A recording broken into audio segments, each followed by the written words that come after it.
Mr. Wahlberg, you're recognized for 5 minutes. Thank you, Madam Chair, and thanks to the panel for being here. The day after the October 7th attack, Professor Joseph Mossad, and I only single him out amongst numerous others that I could single out, because he particularly is a tenured professor and chairs the School of Arts and Sciences Academic Review Committee. He wrote in an article praising, and I quote him, "the innovative Palestinian resistance," end quote, for attacking Israel and glorifying Hamas's slaughter of nearly 1,200 Jews as, and I quote again, "awesome, astonishing, astounding, and incredible." What perverse statements. A tenured professor who's been saying these type of things for 20 years at Columbia. President Shafiq, you recently said, and I quote, "It is absolutely unacceptable for any member of the Columbia community to promote the use of terror and violence," end quote. Do you condemn Professor Mossad's statement, and has he faced any consequences for it? Congressman, I do condemn his statement. I am appalled by what he said. Any consequences? He has been spoken to. Spoken and I to? should just, and I think you could. So support of terrorism is acceptable if you're a Columbia professor? Not at all. And I should say, he's been spoken to. I didn't get to. I have your answer. No. Let me move on here. Professor Mossad has also been known to have called Israelis, quote, "cruel and bloodthirsty colonizers," end quote, and foreigners who joined the Israeli military as, quote, "baby-killing Zionist Jewish volunteers for Israeli Jewish supremacy," end quote. In 2005, an investigation by Columbia corroborated allegations that Mossad yelled at a Jewish student who questioned his views to, quote, "get out of my classroom." Can you imagine free speech, diversity on campus? Well, let's move it over. Let's intentionally disregard the feelings of a Jewish student as being less than human in this classroom to someone like myself who might be given this to wear to remember and bring home the hostages now, to quietly take it off so my professor wouldn't see it. A professor who holds my academic career in the palm of his hands. That's free speech. That's diversity. President Shafiq, I'm concerned that that isn't happening here. So let me ask this question. As the chair of the School of Arts and Sciences Academic Review Committee, Professor Mossad is responsible for, quote, "overseeing the periodic review of all departments, centers, and institutes in the school." Do you stand behind Professor Mossad remaining chair of the Academic Review Committee, giving his support for terrorism and harassing Jewish students? Congressman Wahlberg, I just want to confirm that when faculty behave in any discriminatory fashion at Columbia— You talk to them. There are consequences. No, we take them out of the classroom if necessary. We Is he out of the classroom? From leadership posts if necessary. We allow students to leave those classes if they feel at all uncomfortable. Is he out of the classroom? He is. I believe, to answer your question, he is no longer chair of that committee and does not have a leadership role. But not out of the classroom. Let me move over to the trustees. As trustees, would you approve Professor Mossad for tenure if the decision were before you today? I would not. Nor would I. Then why is he still in the classroom? You are trustees of this preeminent institution of diversity, of free thought. And you talk to professors who make horrific statements like this. And as I said, I could have addressed other professors. You, in fact, even pointed out that there were numerous professors that you're looking at right now. If they're only going to get a talking to, I'm concerned. I yield back. Ms. Stefanik, you're recognized for 5 minutes. Thank you, Chairwoman. I want to follow up on my colleague, Rep. Wahlberg's question regarding Professor Joseph Massad. So let me be clear, President, that he was spoken to. Who spoke with him? He was spoken to by his head of department and his dean. And what was he told? I was not in those conversations. I think. But he you're was not told aware what that he was that told? language What was was he told? unacceptable. What was he told? That language was unacceptable. And were there any other enforcement actions taken? Any other disciplinary actions taken? In his case, he has not repeated anything like that ever since. Does he I need would to say- repeat stating that the massacre of Israeli civilians was awesome? Does he need to repeat his participation in an unauthorized pro-Hamas demonstration on April 4th? You know, Professor David Schizzer talked about the lack of enforcement. Do you agree that this is an issue with a lack of enforcement? When the policy of Colombia specifically stated on April 5th said, I want to make clear that it is absolutely unacceptable for any member of this community to promote the use of terror or violence, and yet you have no action, no disciplinary action. Do you agree with how the university has handled this? Yeah, we have 4,700 faculty at Columbia, most of whom spend all of their time dedicated to teaching their students. But I'm talking about the faculty members who are supporting terror. And it's not just that case. Let me bring your attention to Muhammad Abdu, who was hired after the October 7th terrorist attack against Israel.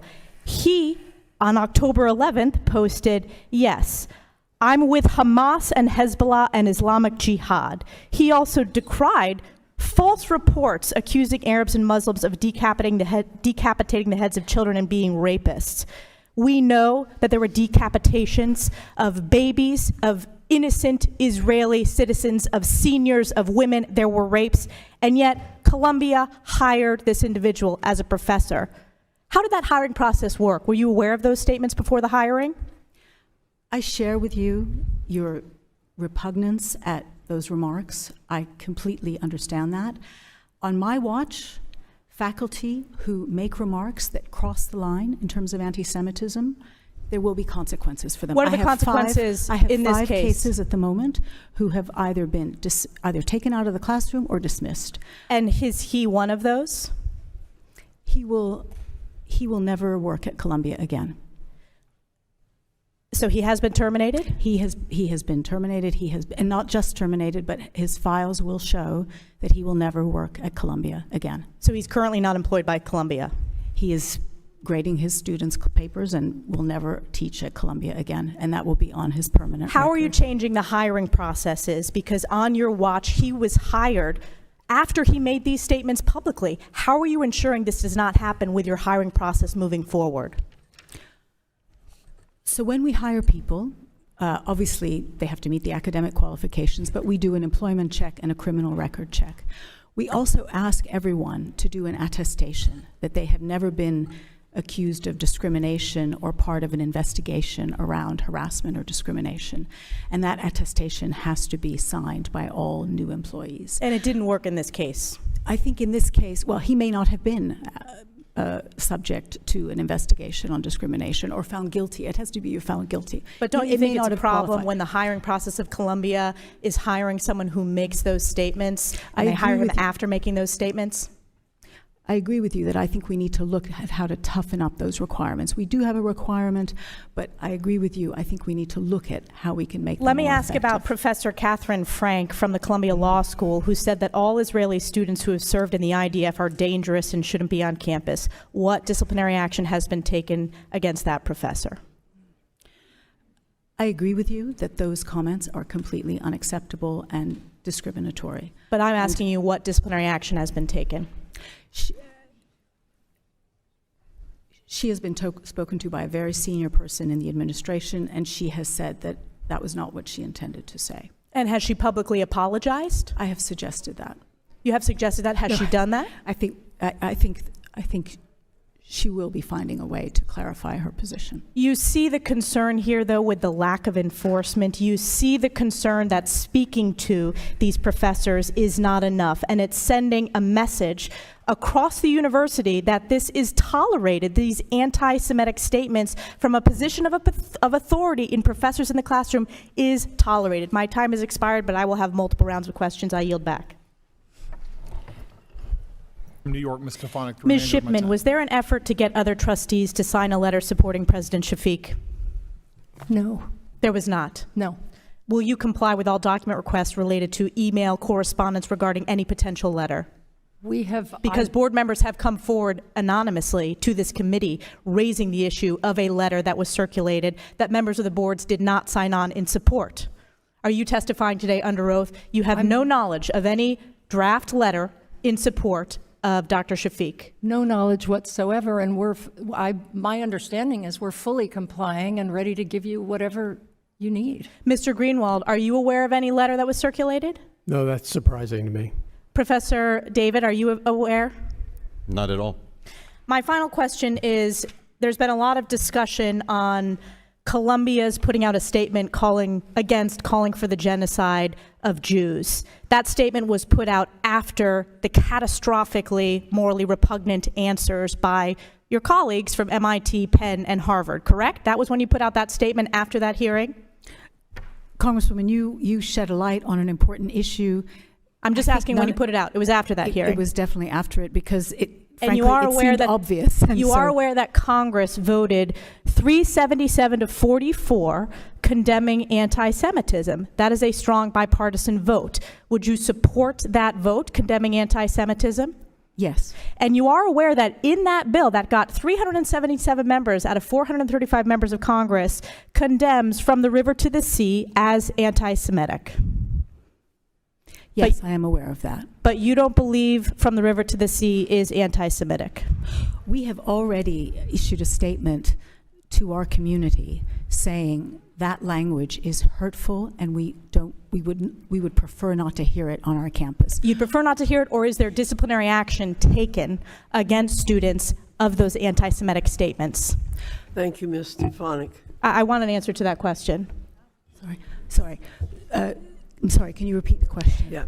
Has there been disciplinary action taken against students who have chanted From the River to the Sea, which you have testified is anti-Semitic and which Congress has voted that it is anti-Semitic? So we have some disciplinary cases ongoing around that language. We have specified that those kind of chants should be restricted in terms of where they happen. We need and you we are to wrap looking it at, up, Dr. Shafiq. We are looking at it. We are looking at it. Thank you. Sorry. Mr. Grossman, you're recognized for 5 minutes. I'll yield to Representative Stefanik. Question. I'll yield to Representative Stefanik for a question. Just to follow up, you should know this, President Shafiq, but Mossad is still in fact listed on the Columbia website as chair of the Academic Review Committee. Are you aware of that? I would need to check that. I don't want to it's the misstate. website's right I don't want here. to misstate because So he hasn't been removed as chair. I would like to Do you have confirm my that to commitment you. he'll be removed as chair today? I have my commitment that I will come back to you and give you the facts. So he first. hasn't been removed. So you said in front of Congress under oath No, I that said I am not sure. he I was need to check. removed. Well, I'll tell you I what, need to he's still listed on chair. Let me ask the Board of Trustees, is that acceptable that he's chair of this committee? Should he be removed today? Ms. Shipman. Congresswoman, you've put your finger on one of the hardest issues we, as board chairs, face right now. I think you can see our systems, from the videos you played, everything you're talking about, our systems of rules and enforcement Are broken. They're broken. We have worked tirelessly My to question attempt to you, Ms. Shipman, and I'm the one asking the questions here as a United States member of Congress, is do you believe that he should be removed as chair? Because currently he's listed as chair on Columbia University's website. I don't believe any professor at Columbia should say anything like what our professors have to be held to a higher standard than our students. And I can tell you that But you can't say at this hearing that he should be removed as chair? Even though he violates university I rules? would not want him as chair, and we are looking at the issue of faculty and Mr. what we Greenwald, expect do you from our think he should be faculty removed as in chair? June. His comments are abhorrent, and I believe that one of the steps that we could take in terms of discipline, is to remove him from that leadership position. Thank you for that direct answer. And just to let you know, Mr. Abdu is not grading papers right now. He's on campus at the unsanctioned anti-Israel, anti-Semitic event that is being supported by pro-Hamas activists on campus. So that's what Professor Abdu is doing at this very moment. I'll give you back your time. Dr. Shafiq, you answered one of the questions of our colleagues across the aisle. You said there has been no anti-Jewish protests. Do the other individuals on the panel agree with that? Start with you, Professor Skizzer. So I think there have been anti-Semitic protests, so I would say yes. So you disagree? There have been anti-Jewish protests. Ms. Shipman? I know there have been a number of incidents, especially one at our law school recently, that the students were trying to call a protest, but it was an event to harass admitted students who were Jewish, and it's outrageous. So that's anti-Jewish. So the answer would be yes? Yes. And Mr. Greenwald? There have been anti-Semitic events on campus, which I interpret as anti-Jewish. And Dr. Shafiq, you realize that at some of these events, the slurs and the chants have been F the Jews, death to Jews, Yep. F Israel, no safe place, death to the Zionist state, Jews out. You don't think those are anti-Jewish? Completely anti-Jewish, completely So you changed your unacceptable, testimony on that horrible. issue as well? So there have been anti-Jewish protests. I didn't get to finish my sentence, so what I was going to say was there were protests that were called that That's had not what a you were asked. You were asked, were there any anti-Jewish protests? And you said no. So the protest was not labeled as an anti-Jewish protest. I'm It not was asking what it labeled as was an labeled. Anti-Israeli government The policy. question wasn't what it was labeled. But anti-Semitic incidents happen, or anti-Semitic things were said. So I just It wanted is to an finish. anti-Jewish protest. You agree with that? You change your testimony? Congresswoman, anti-Jewish things were said at protests, yes. Thank you for changing your testimony. Another instance when you changed your testimony is you stated that Professor Massad was no longer chair. Then you stated he's under investigation. He is still chair on the website. So has he been terminated as chair?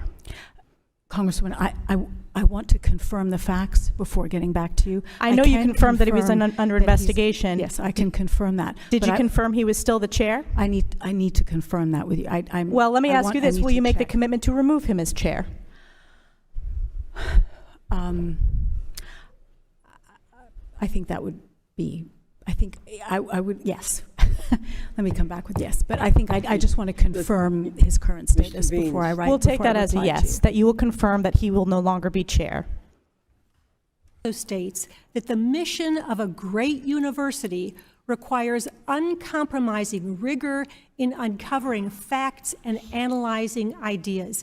Now, the article that I just asked to be submitted to the record demonstrates that this professor has an extreme one-sided view of the long-standing conflict in the Middle East, which views Israel as illegitimate and any attempt to destroy Israelis as legitimate.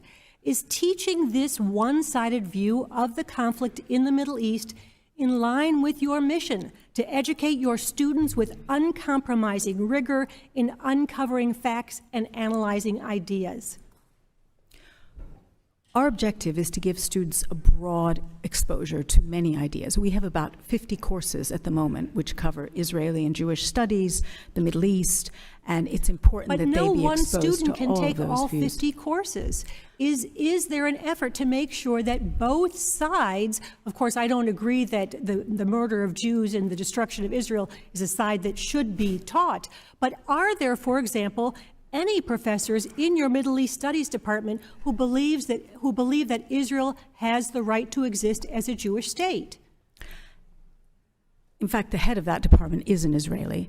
And That doesn't answer my question. no, and we have many faculty at Columbia who clearly would take that view.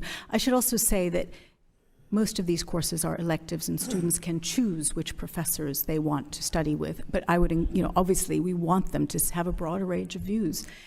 So I am worried about how we get at the underlying issue that there is such anti-Semitism on your college campus. Now, step one is to make sure that there is rigorous anti-Semitism training in your anti-discrimination course that all your students are supposed to take. Step 2 is having that same training for your faculty members. Yes. And step 3 is making sure that your Middle East Studies department does not foment anti-Semitism by teaching that Israel is illegitimate as a student, as a state, and that Jews should be murdered to get rid of Israel. Is that a problem? Congresswoman, I agree with you. We are in active discussions with Ted Deutsch of the American Jewish Congress on the kinds of educational programs that they have developed, and we are looking at how we can integrate them. We've done some of that already with our student affairs staff, and we are working with the anti-Semitism I task believe force you to see have a how to do core it for next curriculum year. at Columbia. I suggest you insert that. And I'd like to close by asking that a statement by my colleague, Representative Richie Torres, also be entered into the record. With that, my time has expired, and I yield back. Okay. A Jewish member of the School of Social Work's faculty told the New York Times, quote, "When Jews speak up in our school, they are met with, you have white privilege, so shut up, you're a colonizer, you're an oppressor, you are reprehensible for the deaths of innocent Palestinians." You want to comment on that, and then I'll give you comment on that, and how can you get this sort of rhetoric out of your faculty? I find those remarks reprehensible, and I How would does not this agree happen? with them. That's not the question. They're obviously indefensible. What is going on here? You guys talk about diversity. How in the world does this happen? Congressman, there are 4,700 faculty at Columbia, and most of them Please are speak doing up. I said there are 4,700 faculty at Columbia, and the vast majority are dedicated. Okay, I'll give you what I think the gist of the problem is. You guys talk about diversity. Could you give me a ballpark, School of Social Work, or your faculty across the board of your law school? How many you think are more on the Republican-leaning side, and how many are the Democrat-leaning side? I am personally incredibly committed to Pardon? viewpoint diversity. I am personally incredibly committed to viewpoint diversity, and is one of the things that I want to bring to Columbia. I do not know the answer to that because we don't Ballpark. ask people. I honestly can't answer that because How I many, do do you not- just in your own mind, could you rattle off like 10 Republican-ish faculty out of your 4,000 off the top of your head? Yeah, I could actually, but I did an event just last week with Joe Stiglitz, who's an economist, who's a Democrat, and Glenn Hubbard, who is a Republican. We have two of our fellows from our Institute for Global Politics who are former Trump administration Great. Now, let me give you another officials. question. On December 6th, the student group Columbia Social Workers for Palestine held a disruptive pro-terrorism teach-in inside the school's lobby, in which they said on October 7th, the Palestinian liberation fighters demonstrated their refusal to be dominated and called their effort a heroic struggle for libertation. Dean Melissa Begg initially canceled the event because of its advertising, but later she changed her mind and decided to have the event. Were any of these students disciplined, or what type of message do you think that sent? I believe some of those those students were identified, and they went through a disciplinary process. According to a current student, on October 10th, a request by Jewish students to the DEI office to designate a room to grieve the mass murder of Jews, something that should be perfunctorily agreed, concern about the optics given the lack of a similar room for Palestinian students, was it inappropriate to deny Jewish students their request? You think they should have been given that room or not? Sorry, I couldn't hear exactly. Deny them access the room that they would requested to book? Is that the question? You got to speak Yes, up. I believe, yes. I think they should have been allowed, and I believe that was corrected later. Why don't you aim for a little more Mr. ideological diversity on your campus? Mr. Grossman, I have a your question. time is up. Thank you, Ms. Stevens. Mr. Banks, you're recognized for 5 minutes. President Shafiq, I understand you're very proud of the Columbia University School of Social Work, right? Yeah, it's the oldest social work school in the country. Yeah. So can you define for us the word Ashke normativity? I am not familiar with that term. I believe it appeared in a student glossary that was prepared by a group of students. It appears in the orientation guidebook that's given to all of the students at the School of Social Work, but you can't define it for us? No, I'm saying, I'm not. You seem to be familiar. I don't use that term. I don't know that term. I believe that glossary was prepared by students for other students. I don't think it's a part. But it's handed out, you agree, it's handed out to all of the students who, I mean, that's what it is. It's the orientation glossary of terms for incoming students at the School of Social Work. So I don't think it's a product of the School of Social Work. I think a group of students put this together. it's handed out to students at the School of Social Work. Let me read to you how Ashka normativity is defined by your, you don't know if it comes from students or professors at the school, but Ashka normativity is defined as a system of oppression that favors white Jewish folks based on the assumption that all Jewish folks are Ashkenazi or from Western Europe. So do you have a response to that definition of Ashka normativity? Is that appropriate? This is handed out to your students. By other students. It is not a product of the faculty of Columbia University. It is handed out to your students. Obviously, you allow this to be handed out to your students. Is that appropriate? As I said, it is not a product of the faculty or the administration. It is something that a group of students produced. I don't agree with it. I think it's not very useful. I don't condone it. Okay, can you help me understand something else? I didn't go to an Ivy League school, admittedly. Can you explain why the word folks is spelled F-O-L-X throughout this guidebook and in other places at the School of Social Work? What does that mean? Serious question. They don't know how to spell? I mean, I'm not familiar with that spelling.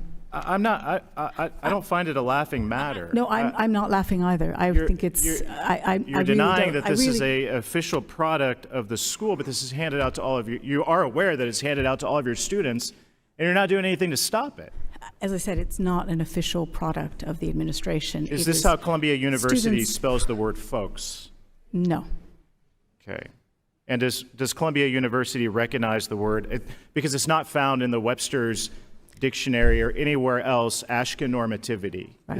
Is that an acceptable term at Columbia University? Congressman, I am with you. I agree with you that I don't find this a meaningful way of. This is handed out on your watch. As I said, this is not a product of Columbia University faculty. To the Board of Trustees, so. Is this appropriate? Either one of you? That term is shockingly offensive. It's ridiculous. Congressman. Ma'am? We had discussions about that memo on the board, and my understanding is that we have asked that anything that is looking as though it's orientation materials in any way be run by the dean, and I think that is the agreement. As President Shafiq has said, we're not going to be able to limit what individual students say to each other. We don't like it. It's not the kind of learning we promote at Columbia, obviously. But you understand how this fosters an environment of anti-Semitism when the president even admits that she doesn't know if this is an official document of the school or written by students, but it's still allowed to be handed out to your students. It's outrageous. And it's the reason that we hold this hearing. It fosters an environment of anti-Semitism at your university. President, are you going to stop this from being handed out again to incoming students at the orientation of the School of Social Work? We will make sure that it is not part of any orientation process that the university President, runs. Shafiq, can you name a real-world example of a system of oppression that favors white Jewish folks? Can you give us an example? No. Do you believe that white Jewish folks are privileged, that they're oppressors? No. Do you believe that? No. This is what's being fed to your students. It's despicable. You haven't done anything about it. You should do something about it. I yield back. Thank you. If this is a document produced by the students, I'd be interested in knowing if Columbia is paying for this document to be produced, to distribute, and be distributed. Thank you. Mr. Owens, you're recognized for 5 minutes. Thank you. Thank you very much. Back in December, I made a statement that I've seen this movie before, and that seems like it's not changed. I grew up in the Deep South, 1960s, days of KKK, Jim Crow, and segregation. My first exposure to white Americans wasn't until I was 16 years old. I was one of 4 black athletes to integrate a formerly all-white high school, and remember vividly the morning after Martin Luther King's assassination, walking to our high school courtyard and seeing spray painted on the wall in red, "Ding dong, the king is dead." Let's fast forward to the experience of 2024. If I came to Columbia campus, what would be the response if members of my race were harassed by KKK bigots, mocked, called an N-word, spit upon, hit with a stick, ostracized? Would these same bigots and racists be allowed to protest at Columbia's campus spewing anti-black hate speech? And instead of wearing the white KKK hoods, would these cowards be granted free speech status as they hid their faces behind black masks and full head scarves?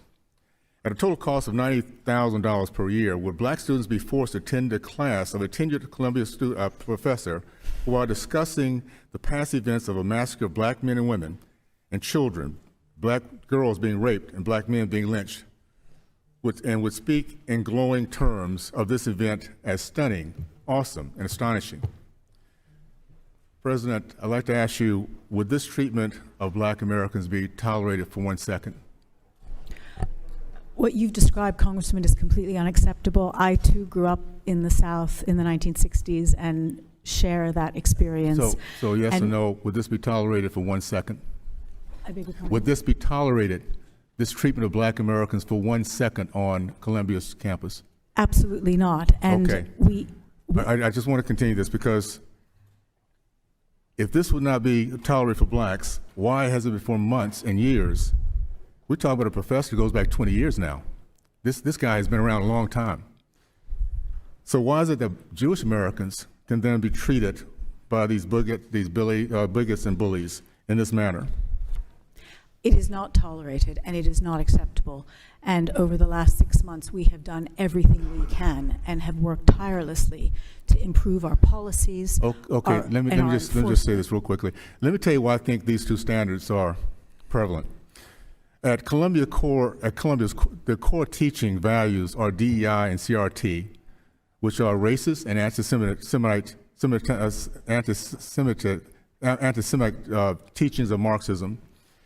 The racist beliefs are that blacks are hopeless, weak, and oppressed race that needs protection and pity of the white race. Anti-Semitic beliefs are that Jewish race are the oppressor race, and that all minorities need to be protection from them and therefore hated.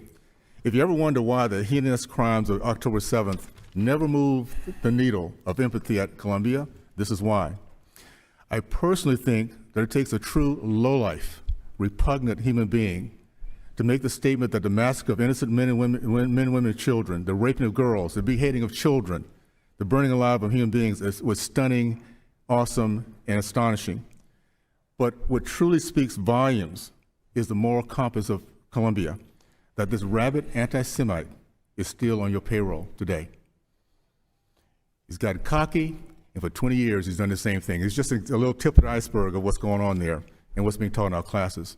There's a statement from a Jewish student. It is impossible to exist as a Jewish student at Columbia without running face first into anti-Semitism every single day. Jew hatred is so deeply embedded into the campus culture that it's become casual among students, faculty, and neglected by administrators. Do you agree with this statement, President? I have met those students and heard those words in the listening sessions that I have been holding. I believe in leadership by presence and walking around, and I have listened to those students, and it has distressed me hugely. Let me just, I'm sorry, I hate to cut you off. I just have a few seconds here. Let me tell you what my major concern is. There's thousands of Columbia students coming from countries that hate America and the other democracy in that region, Israel. How does this work? International students paying a total of $90,000 a year up front, skip classes to demonstrate, bully Americans, burn American flags, stop traffic in our countries as they shout death to America. In some kind of way, they still get a degree. I think most of us, unless they're genius, most of us spend 100% of our time trying to pass our courses, particularly $90,000 per year. I'm running out of time. I'll just say this. I'd like to know how many of these folks are actually graduating and what the degrees are and how they're getting paid to come around campus and bully our kids the way they are right now. And with that, I'd like to yield back. Thank you. Mrs. Hayes, you're recognized for 5 minutes.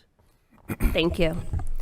I'd like to start before I get into my questions by saying that I am a woman of deep personal faith, and my faith forces me to respect the faith of others. So the injection of biblical theology into this committee hearing is inappropriate. But if we were to talk about that, I would say that my faith is used as a shield to protect others and not a sword to hate or harm others. I guess I call myself a Matthew 25 Christian.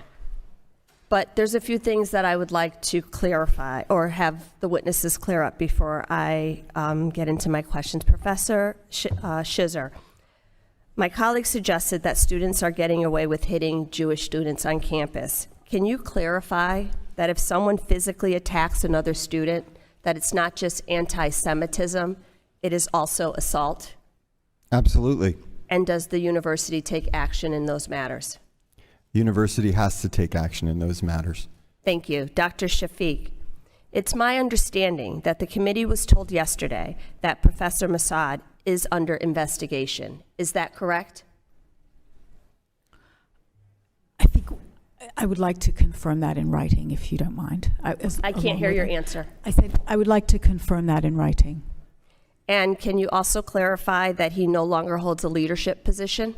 I would like to confirm that in writing. And I'm happy to follow up with the committee on that matter. Thank you. Can you get those things to the committee as soon as this concludes? Absolutely. I would appreciate that. There's no place for discrimination in education. No place at all. It should be the goal of all institutions at every level to create safe environments for students, free from harassment and violence. The rise in anti-Semitism on college campuses is unacceptable. According to the ADL, who released data yesterday, 2023 was the worst year for anti-Semitic incidents since the ADL began recording more than 4 decades ago. There were 8,873 incidents reported across the United States in 2023, an increase of 140% compared to 2022, which was also a record-setting year. According to that same report, Connecticut saw a 170% increase in anti-Semitic incidents in 2023. Islamophobia and anti-Muslim sentiments have also increased on college campuses.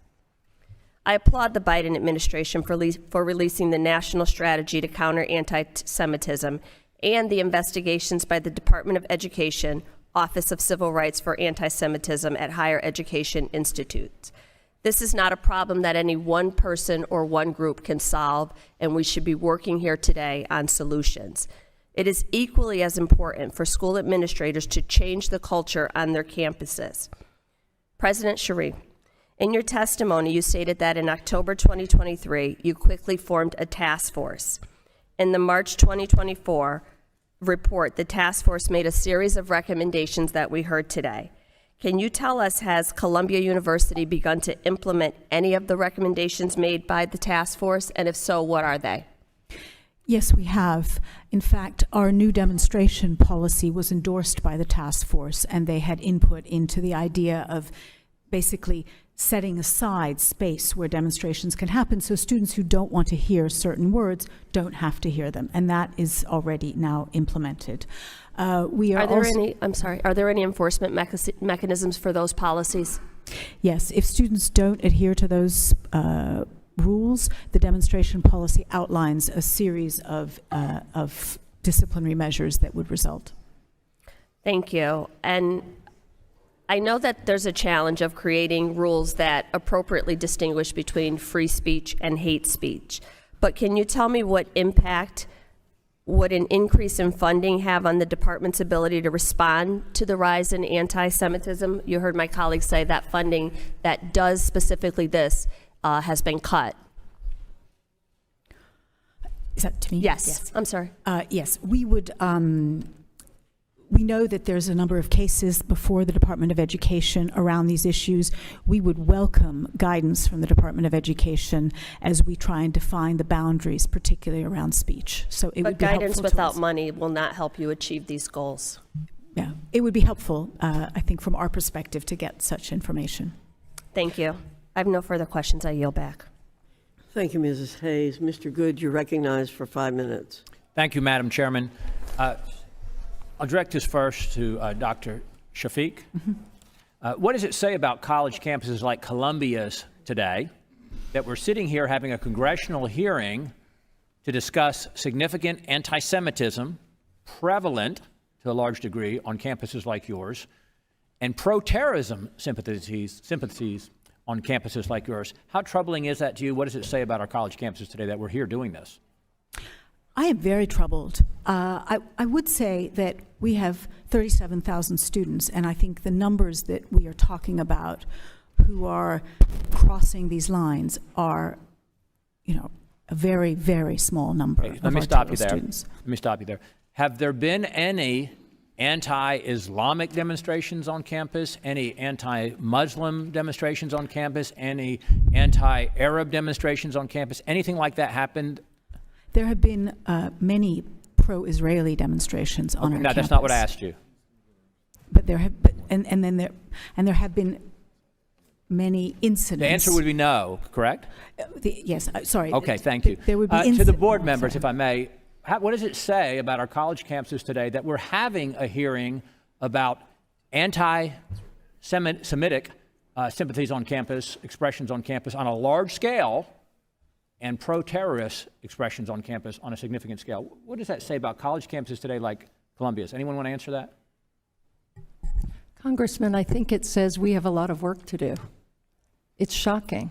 What does it say about what's happening on our college campuses that this would even be an issue to such large degree that we're holding yet another congressional hearing on this subject? I think, personally, I think it says that we have lost our way in terms of what we expect from each other in a learning community and in our society. I think we have got to learn to listen to all sorts of diversity, and we have to commit to speech that isn't laced with hate and isn't just meant to provoke for Right. Thank you very much. Appreciate your efforts to try to answer that. President Shafiq, as you know, on March 24, just 3 weeks ago, and 5 months after the October 7 terrorist attack in Israel, a coalition of a reported 94 Columbia student organizations led by Students for Justice in Palestine and Jewish Force for Peace held an event with guest speakers who are connected to and supportive of known terrorist organizations. Khalid Barakat spoke at the event. He's been identified as a member of the Popular Front for the Liberation of Palestine, a group that the United States, has designated a foreign terrorist organization. Another speaker was Charlotte Cates, who's affiliated with the Palestinian Prisoner Solidarity Network, which is designated as a terrorist group by Israel. What does it say that we allowed that event to take place on campus, remotely, but hosted on campus, held on campus? What does that say about Columbia today? We did not allow that event to happen. The students applied to host that event at Columbia. We twice said no. They then tried to host it at our neighbor Barnard, who also said no. They then decamped to a dorm room and held it online. We immediately, as soon as we knew, notified the FBI. We brought in special investigators, and we let me stop you there. suspended the students When did you involved. learn about this event was going to take place, or was being tried to be held to take place? We learned on the day, and then we immediately contacted the FBI. Were any safe spaces provided or other supportive measures created for students who might have felt threatened by the efforts to have this on campus, to have these speakers speaking remotely, at least on campus? Was there any measures taken for those students who might have felt threatened by this? They were in a private space, and as I said, all of the students who were involved in organizing that event have been suspended. All right, one of the primary organizer of the event was the Students for Justice in Palestine, which was suspended on November 10, but that was 4 months before the event took place. How could they be able to organize an event on campus? I mean, what entities or groups would you prohibit from organizing an event on campus? What's the criteria for approval or disapproval to be able to do that? So we were one of the first universities to suspend Students for Justice in Palestine and the Jewish But Voices they were for still Peace able to hold an event. because they didn't abide by our rules and held unsanctioned events.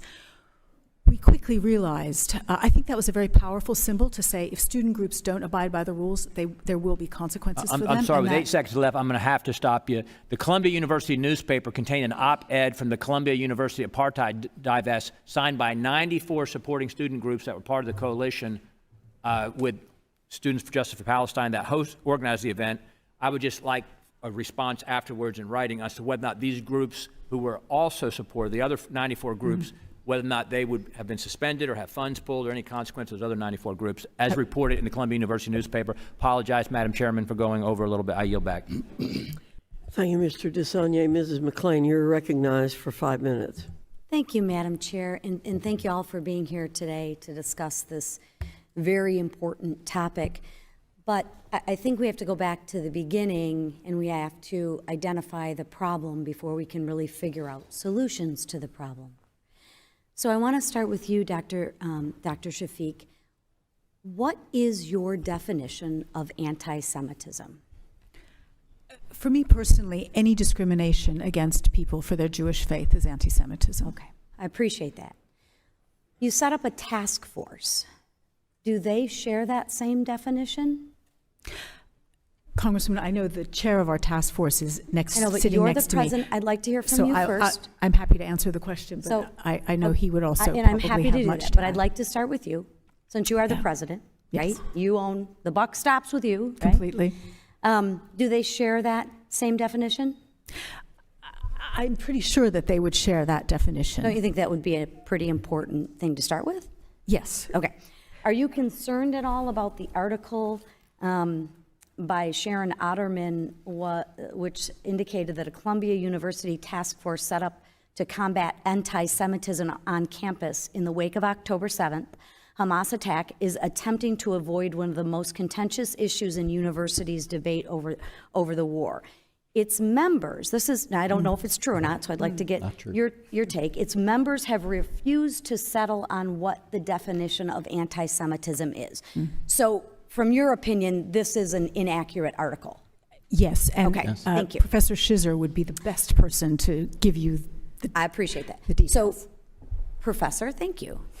Do you have a definition of anti-Semitism? Absolutely. Okay, can you share it with us? Sure. It's bias against Jewish people, which can manifest as ethnic slurs, stereotyping, Holocaust denial, double standards as applies to Israel, and anti-Semitic tropes. Wonderful, I appreciate that.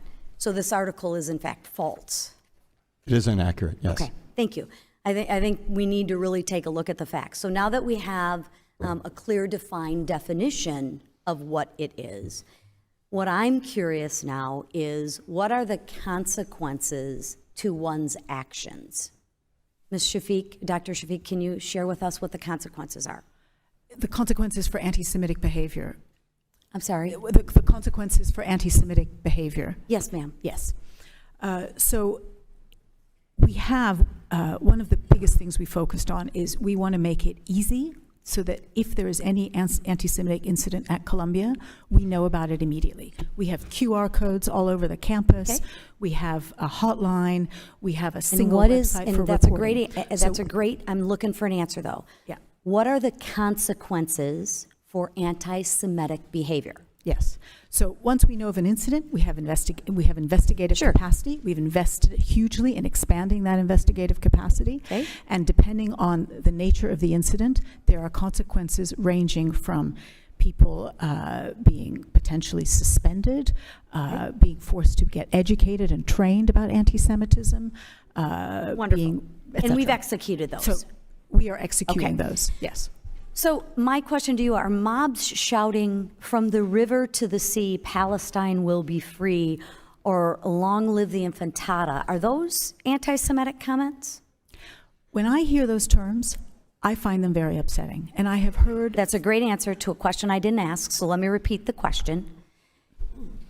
When mobs or people are shouting from the river to the sea, Palestine must be free, or long live the Infantata, Are those anti-Semitic statements? Yes or no? It's not how you feel, it's... I hear them as such. Some people don't. We have sent So a is that clear yes? message. So is that yes? We have sent a clear message to our I'm community. not asking about the message. Yeah. Is that fall under definition of anti-Semitic behavior? Yes or no? Why is it so tough? Because it's a difficult issue because I some realize it's a people hear difficult it as issue, anti-Semitic, but here's other the people do problem: not. is when people can't answer a simple question and they have a definition, but then they can't. Well, I'm not really sure if that qualifies. So I'm we've asking a simple question. Maybe I should ask your task force: does that qualify as anti-Semitic behavior? Those statements, yes or no? Yes. Okay. Do you agree with your task force? Yeah, we agree. The question is yes, what. So the question. what So to do yes, about you it. do agree that that is anti-Semitic behavior, and there should be some consequences to that anti-Semitic behavior. We're in agreement. Yes. Yes. Thank you. I yield my time. Yes. Thank you. Mrs. Steele, you're recognized for 5 minutes. Thank you, Dr. Fox. For over 2 decades, Columbia's Middle Eastern, South Asian, and African Studies Department has been extremely hostile to Israel and Jewish students. Professor Joseph Massad, who vocally praised Hamas, Professor Hamid Dabashi, who has made numerous anti-Semitic remarks, including that Israelis have a vulgarity of character and that is bone deep and structured to the skeletal I can't even pronounce vertebrae of its culture. And Rashid Khalidi, a professor of your university now and former PLO spokesperson, called Columbia Anti-Semitism Task Force bigots and fanatics and right-wingers and extremists. This is all on the record. And do you think this kind of conduct is appropriate and acceptable? And what university took, what kind of action that you took after these professors were talking about like this? Yes. Congresswoman Steele, thank you for that question. Before I answer it, I know Representative Hayes asked me to confirm in writing about ongoing investigations of some of the faculty that you've described. So I just wanted to confirm now that both Professors Massad and Frankie are currently under investigation for discriminatory remarks. So I just wanted to put that on the record for this occasion. On the broader point that you raise, what I would say is that... Just before you go that, how about the other 2 professors? I'm going to come to that. So all 3 of them. Sorry, which ones are you referring to? So it's a Professor Joseph Massad. Yes. And Professor Hamid Dabashi. And you hired Rashid Khalidi, professor of your university, that former PLO spokesperson. Yeah. We don't have any ongoing complaints around those other 2 professors. But what I would say is, since I have been in this role, which is, I'm just entering my 9th month, we have put in place mechanisms so that if faculty cross the line in terms of any harassing or discriminatory behavior, there will be consequences. We can remove people from leadership roles. We can discipline, we can remove them from the classroom. We can, in some cases, have removed them from Columbia altogether, and we have several cases like that. So we are making sure that going forward, faculty who cross the line and discriminate or harass students on any issue, there will be consequences. Yeah, you know what, I'm not just making up. This happened, and this is the statement that we just took it out from the newspapers and other media. So you really have to find out. So nothing really happened. These 3 university professors, that what they were talking about, Israelis. And then let's just move then. Columbia alumni have called on university place the department into academic receivership, as it has done for its English and anthropology departments. Will you consider placing the department into receivership?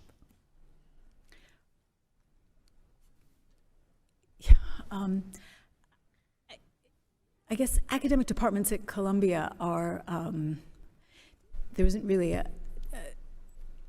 notion of receivership, but what I would say is one of the things that I'm very committed to is we have a broad offering of almost 50 courses on Israeli, Jewish, and Middle Eastern studies at Columbia. But we also have an opportunity, I think, at this moment, because so many students are interested and there's so much demand and need, frankly, for education about these issues, that we are looking at expanding and hiring some new faculty to try and broaden our approach to make sure that we have some new and fresh thinking in the areas of Israeli, Jewish, and Middle East studies. So what kind of broader thinking? And what kind of expansion you're talking? We will be hiring additional faculty going forward that will bring new perspectives. But you're going to do all those background checks and their records, though, because your professors already talk about this kind of, statements, and this is not really acceptable. We will do all the background checks that you would expect for our faculty, because it's a privilege to teach at Columbia. So it's not just English and anthropology departments, but do you consider the Middle Eastern, South Asian, and African studies department balanced and well-run departments? Because over 2 decades, they were extremely hostile to Israel. Thank you, Ms. Steele. We'll get answers to your questions. Thank you. Mr. Kiley, you're recognized for 5 minutes. President Shalvik, earlier today the question was posed, are chants of From the River to the Sea anti-Semitic? And Professor Scheitzer, head of the Anti-Semitism Task Force at Columbia, said, I guess you gave a very clear answer. Yes. You, on the other hand, hemmed and hawed, and then eventually said, I hear them as such, some people don't. What are you talking about there? Who are these people that you're referring to? Well, I think even surveys by the Anti-Defamation League and others have shown that some Jewish people don't hear that as anti-Semitic, whereas I would say the majority do. So it's one of those phrases that is heard differently by So that's many. who you're referring to, is the Jewish population, some sector of it? Yeah, yes, and I have received letters from our Jewish faculty who say that they also don't think it is anti-Semitic. But I think Congressman, I think you put your finger on a challenging issue. We have sent a message to our community. All of the deans of Columbia University, all 17 of them for the first time, wrote a letter to the community saying, these words are hurtful and are heard in a hurtful that's good, way. and I'm glad that Professor Scheitzer was able to give us a very clear answer, yes, but you weren't able to do so. And I think if I were to go through a number of other racial slurs and ask you if those are offensive, if these are racist, I don't think you'd say, I hear them as such, some people don't, would you? I'm happy to give you my personal opinion, but I think the question that you're really asking me is, are they forbidden to be said at Columbia?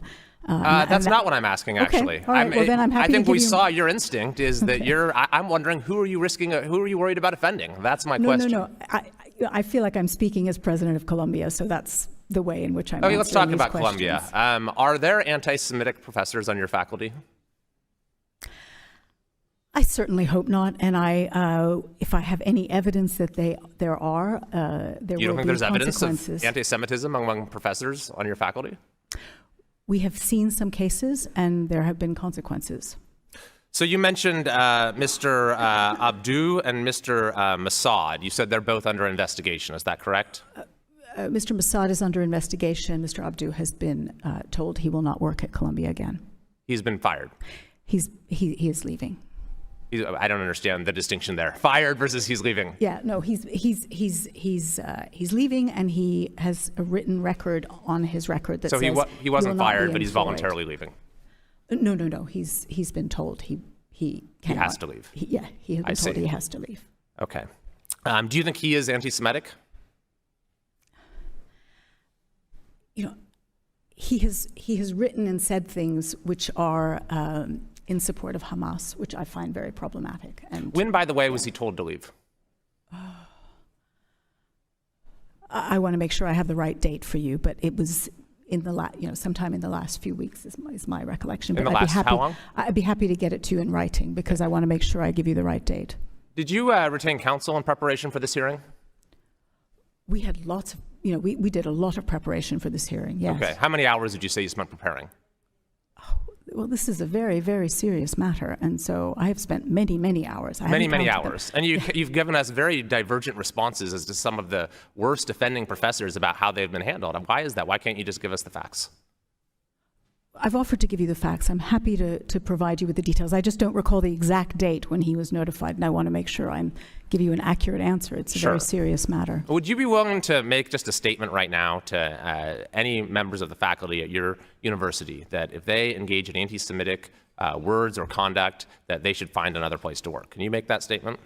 I would be happy to make a statement that any faculty member at Columbia who behaves in an anti-Semitic way or in any way a discriminatory way should find somewhere else to go. Thank you. Do you believe that the BDS movement is anti-Semitic?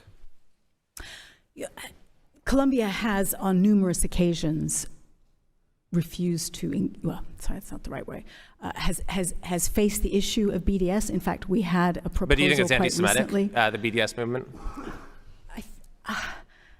I think it's a political movement that is advocating a boycott or a sanctioning process, which is. So once again, who are you worried about offending by making a very clear statement on this?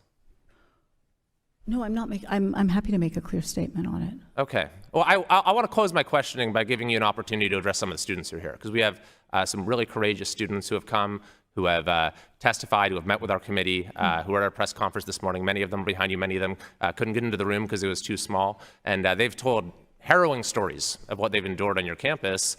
And they say that the response of your administration has been inadequate, has been insufficient. So are they wrong? I mean, what would you say to these students? I have met with these students myself. In fact, I've met many of the students who are in this room, and we have talked about it. And I think I have assured them that there are times when I have been very frustrated with the policies and capacity that we have at Columbia to respond to this, but I have been working tirelessly to fix those problems and improve our response. And I think we can show concrete improvements in the way we've been handling anti-Semitism during my time. Thank you, Mr. Kiley. Thank you, Ms. McBath. Mr. Bean, you're recognized for 5 minutes. Thank you very much, Madam Chair, and good afternoon. Columbia beats Harvard and UPenn. Y'all have done something that they weren't able to do. You've been able to condemn anti-Semitism without using the phrase, it depends on the context. But the problem is, action on campus doesn't match your rhetoric today. And you're saying the right things. You're saying we're not going to tolerate it, but we see the videos. We see what's happening on social media. And just this morning, all of these students, your students, their message is quite different. Their message is one of fear. How about that? They can't walk across campus without getting the F word yelled at them, F Jews, Intifada, all kinds of things. My heart aches for them. It should be hard academically at Columbia, but it shouldn't be hard to walk across campus, and it is. So words don't match your actions, and you can have 200 meetings. You can put people on double secret probation as you have. You can write very strongly worded letters. Don't ever do it again. But that's not solving the problems. Look at the fear in their eyes right now. One of them said this morning in a press conference that we got to spend some time with that security on campus, are you ready for this? Security on campus told them, remove anything that identifies you as Jewish when things get hot. That's the way to stay safe on Columbia's campus is don't look Jewish and you'll be safe. Is that your policy, Madam President? To stay safe, just don't look Jewish? Not at all. And I think, So the stuff, have you met with them? I know you've met. I know you met with them 200 times. But why is their message different from yours? Why are they saying it happens all the time, every week, going to class? Are you aware of that? It's a yes or no question. Are you aware that there's a problem on campus? You're aware? Yes is the right answer. You're aware. As president of the board, Ms. Shipman,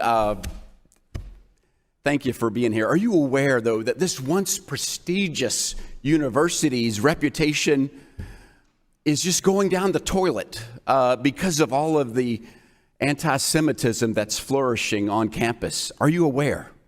I'm aware of how serious this moment is. I appreciate your urgency. We're not done. I recognize have we what quadrupled security on campus? Have we expelled students? How many students have we expelled? We have massively increased our security capacity. Have we expelled anybody? There's so many hate groups on campus. I want y'all to know there's got to be, this is America. It's 2024, and you shouldn't fear going to the library just because of your faith. Madam Chair, I yield the rest of my time to the gentlelady from New York, Ms. Stefanik. Ms. Chavez de Remer, you're recognized for 5 minutes. Thank you, Madam Chair. I want to thank the witnesses for being here today. The widespread anti-Semitism we're seeing on college campuses is one of the most important issues in higher education. Since the horrific terror attacks of October 7th, Jewish students have found themselves constantly under attack for simply being Jewish. Dr. Shafiq, Columbia has been one of the worst offenders. I place that responsibility of campus safety right at the feet of university presidents, and in this case, it's you. Jewish students fear for their lives at your university. They have been harassed, threatened, and assaulted by fellow classmates. But it's no wonder students think this is okay. They're learning in class how to target Jews. At our hearing with the presidents of MIT, Harvard, and UPenn, I highlighted the astonishingly low number of courses being offered on Jewish history. Dr. Shafiq, I also looked into your university's course offerings for this semester. You only have 3 classes that teach the history of Israel. 2 of them are taught by Israelis and Jews, but those 2 classes combined only have 30 seats. But the 3rd class can have up to 60 students, and that class, of course, is taught by Joseph Mossad, someone this committee is all too familiar with. Joseph Mossad has been surrounded by controversy for his anti-Semitic rhetoric since the early 2000s. He praised the brutal attack, as we've heard today, of Hamas on October 7th as awesome, astonishing, and astounding. He called the videos that showed murder and rape of Israeli women stunning. Dr. Shafiq, I've been to the towns attacked by Hamas. Let me tell you, there is nothing awesome or astounding about the rape and murder of thousands of innocent civilians. Dr. Shafiq, Joseph Mossad has been a problem for more than 20 years. Why haven't you shown that anti-Semitism is not tolerated at your university by firing him? I know you've commented already on that today. Does Columbia support this type of speech? No, and as I said, he is under investigation. But I also, if I may, speak to your question about our course offerings.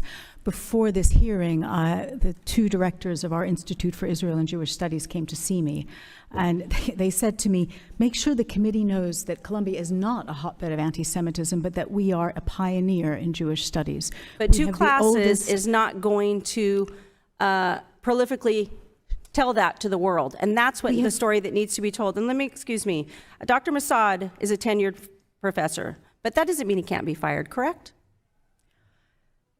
Can he be fired? There are some very complex issues around tenure. So at Columbia University, quote, an appointment with tenure may be terminated for cause only when a faculty member is found to be professionally unfit, as demonstrated, for example, by gross inefficiency, habitual and intentional neglect of duty, other serious breaches of academic conduct, or serious personal misconduct. Dr. Shafiq, you told Congressman Wahlberg earlier today that if given the opportunity to grant Dr. Mossad a tenured position today, you would not. In your opinion, has his anti-Semitic conduct risen to being professionally unfit, or a serious breach of academic conduct, or serious professional misconduct? As I said, he is being investigated. So he can be fired according to this quote? According to our rules, there are certain conditions under which tenured faculty Okay, moving on. As I said back in December, the most powerful mover of campus culture is education itself. And you said that today. We can stop this if we educate the future about Israel. And again, those classes do not prove that you're taking action with what you said. But Columbia has shown through its choices on faculty and, of course, offerings that you don't care about anti-Semitism, that you'll turn a blind eye to the attacks on the most persecuted people of the last 5,000 years. That's why you've let Joseph Mossad teach at a class bigger than all the other Israeli history classes combined. That's why you continue to allow your Jewish students to be harassed, threatened, and assaulted on your campus. And Dr. Shafiq, you said earlier today that the best way to combat anti-Semitism is through that education. So I'm going to say it once again. So since there are only 3 undergrad courses Columbia offers on Jewish and Israeli history, will you commit to pushing your deans to add more courses on Jewish history and remove those who teach and praise anti-Semitic violence like Joseph Mossad? Our Institute for Israeli and Jewish Studies offers 21 courses. We have a collaborative arrangement with the Jewish Theological Seminary, and many of the students who are doing the joint degree with the Jewish Theological Seminary are here. It's So our time your Jewish offering is students very finally see extensive. that you actually care about their safety. Teach these classes and fire the racists. It's a pretty low bar. We'll be watching to see if you do that. And Madam Chair, I yield back my time. Thank you. Mr. Williams, you're recognized for 5 minutes. Thank you, Madam Chairman. You know, I'm really puzzled about how a university with such a prestigious reputation, such immense resources, and with such a storied history arrived at such a dissolute and depraved place. It's very stunning. Just to address these questions to the board members, in the last 20 years, have there been Columbia professors or students who have been forced to retire or leave the university because of denouncements by fellow staff members or accusations by students, pressures from outside groups? I've been on the board, this is my 6th year on the board, but I don't recall actions of that nature happening. Ms. Shipman? Yeah, I've been on the board 10 years, and neither do I. Professor Serban, you don't recall his leaving, believes that the university was communist, was his words. You don't recall that? Professor Shizer, you've been there some years. Are you aware, publicly or privately, that any of your colleagues have left the university either because they believe their beliefs aren't welcome or because they feel like they have no upward mobility because of their beliefs? I'm not remembering a case like that, sir. So no one's come to you privately and said, hey, Columbia's not the place for me. This is hostile because of I'm a conservative, or I'm Jewish, or I hold any beliefs that seem to be contrary to the university. So look, I'm a conservative at Columbia Law School. I was dean for 10 years. Place has been good to me. Are there a lot of people like you? Or are you afraid to speak out? But I do want to say that I am not the norm, and I'd love more conservatives. So how much investment, again to the board members, how much investment has Columbia received by foreign governments, their donors, or significant donations from foreign individuals from countries like China, Qatar, Saudi Arabia? I know that the committee's asked for that information. Do you have that number for us today? I don't have that number to hand. Are you aware of significant donations from any of those locations to the university in your tenure in 6 years? I'm aware that we receive funds from at least some of those countries.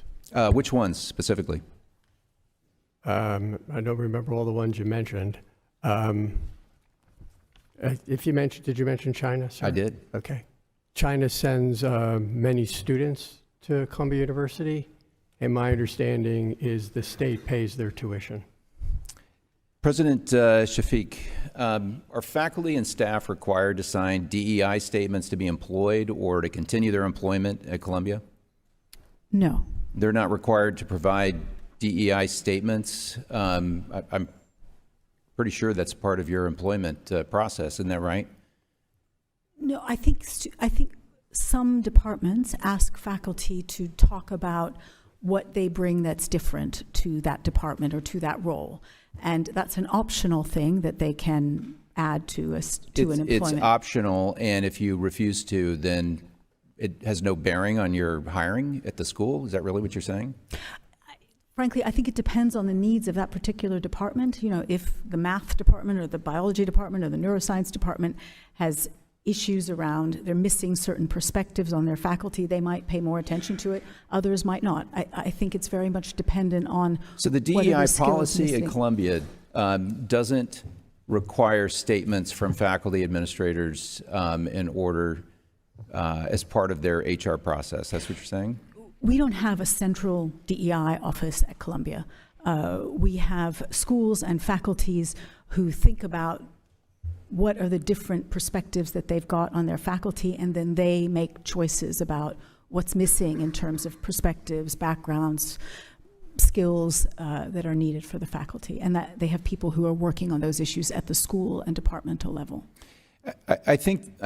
Personally, I think that you're in deep denial about the culture at Columbia in terms of the actual openness to views that differ from the culture of the school, where your money comes from, the disruption of classes, and the DEI statements. I just want to enter into the record, Madam Chairwoman, a webpage from the U.S. Holocaust Museum website that describes the Nazi takeover of German universities in the 1930s. And frankly, I see the parallels as striking. It's entitled German Universities in the Nazi Regime, something like that. And it really talks about that there were denouncements of professors for views that weren't consistent. It talks about the influence of outside groups, particularly money. It's where statements of loyalty were required in order to continue at the university, and that the teaching quality dropped significantly because politics and adherence to politics triumphed over Thank you, adherence Mr. Williams. to... Without objection, thank you, Mr. Scott. We're deeply disturbed by what we're seeing at Columbia and by many of the things we've heard in today's hearing. It's important to set the record straight on a few things. President Shafiq testified there have been 15 suspensions related to anti-Semitic incidents. That's misleading. In fact, between October 7 and March 23, after months of anti-Semitic incidents, only 3 students were given interim suspensions for anti-Semitic conduct. All 3 were lifted or dropped to probation, including a student who repeatedly harassed students, screaming, "F the Jews." Of the 10 suspensions that came in response to the Resistance 101, 5 were lifted because Columbia determined they were not involved.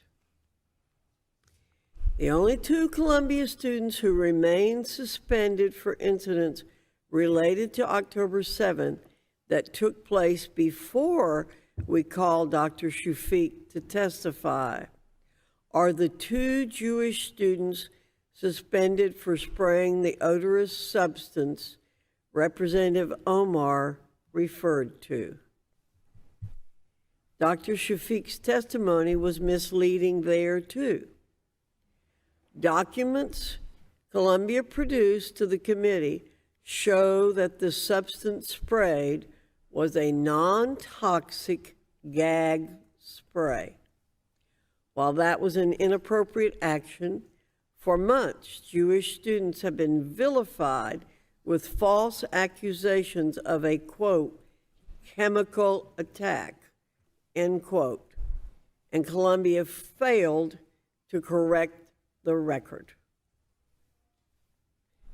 And radical anti-Semitic faculty remain a huge problem throughout Columbia.